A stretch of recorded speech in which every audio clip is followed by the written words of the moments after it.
Hi everyone! Curious to know what has happened? Welcome back to EvenBet Gaming channel. We are more than ready to share major poker industry news with you. What is something completely new to me this time is trying to predict the future of the online gaming industry using a street magic classic. If you guessed right, you're going to have a super successful quarter two. Answer at the end of the video. Stats and figures. France has officially announced the record high year for online gambling in 2020, the best that the online poker vertical has seen in 10 years. Final numbers from L'Autorité Nationale des Jeux show total revenue of 1.74 billion euro. During several lockdowns and cancellation of the sports events, online poker has experienced skyrocketing growth, with the revenue increased by 64% to 446 million euro. As accounts grew by 53.1% to 1.8 million euro. Tournaments made up the majority of poker revenue. A significant influx of players, isn't it? Yet we still see that the major share of the revenue is made up by the relatively small number of poker fans. In cash games, 91% of stakes were made by 10% of the most active players. In tournaments, the top 10% of users made 79% of entry fees. Spanish national regulator has also revealed the final revenue numbers for 2020. Online poker GGR growth was significant. Operators' revenue summed up to 110.3 million euro, 35.8% higher than in 2019. Will Europe play the same way actively in 2021? Soon we'll get the numbers for the first quarter and we'll know. Legislation and compliance. Australia plans to ban using credit cards for online gambling. The legislation initiative has already received the backup from 4 major banks in the country. Credit cards are banned from Australian land-based casinos, and now the ban is to become uniform across the industry. Over a year ago, such restriction was already introduced in the UK to prevent gamblers from playing using borrowed money. The surprising fact is that it did not significantly change or influence the issue of gambling addiction. Market trends. iGaming Next has made a podcast with Rafi Ashkenazi, ex-CEO of the Stars Group, the biggest online poker operator globally. In 1-hour talk, Rafi and the podcast host Karolina Pelc have spoken about the importance of localization and diversification, current trends in online poker and the iGaming industry culture.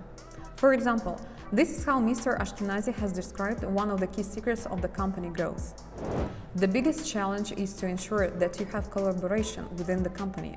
Those business units which are doing very well in the markets and are experimenting on all sorts of different marketing, CRM and product initiatives, etc., will really share their success with the other business units. And we've created the collaboration. Don't miss this inspiring episode. The link will be in the video description. In May, we are going to see a new development in the crypto poker niche. Phil Ivey, as a spokesman, and a group of investors led by Joe Lubin and Consensus are planning to finally launch Virtual Poker next month. Their carefully laid plans go back to 2016, and the project has survived dozens of market changes since then. Virtual Poker is going to be a decentralized online poker platform where players will have full control over their funds, not involved in the current games, which by intention will provide more security from threats and fraud. The project is certified by NGA, and due to regulatory pressure, it will not be available in some of the most active jurisdictions, including the USA, Australia, and many countries in Europe. Most of the innovative blockchain initiatives in poker weren't successful until now.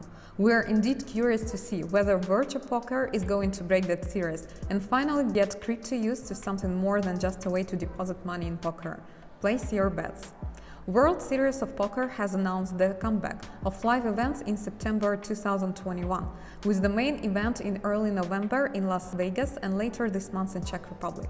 The events are not yet fully approved by the states and the regulatory authorities as far as the pandemic continues, so the full information is expected this summer. Does this mean that offline poker is going to be great again this year? We'll see.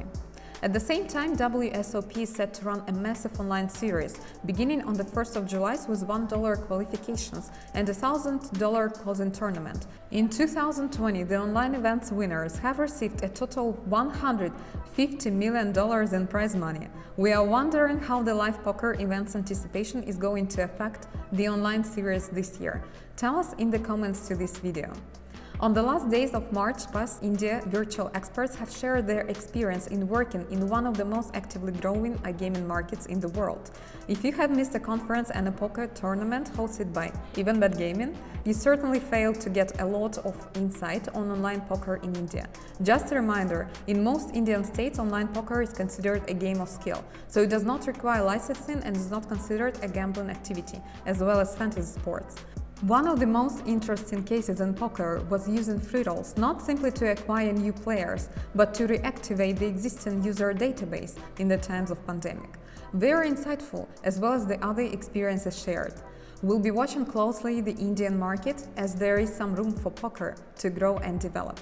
Do you think that online poker in India will grow further in 2021? We'll be happy to see any comments on this. And the last piece of news today is meant to inspire. The New York Times author Sopan Deb has shared a truly heartfelt piece on the ways in which online poker has helped him maintain and build new, pretty close social connections during the pandemic. How do people playing at the same table get from strangers to friends? We highly recommend reading these for finding the purpose if you still believe that online poker is only about the cards and the money. The link is in the video description. Alright, so I have these 3 cups and I have a ball. So I'm going to place these cups here. Very excited because that's my first time that I'm doing something like that. So I'll put a ball here and now watch precisely and watch attentively.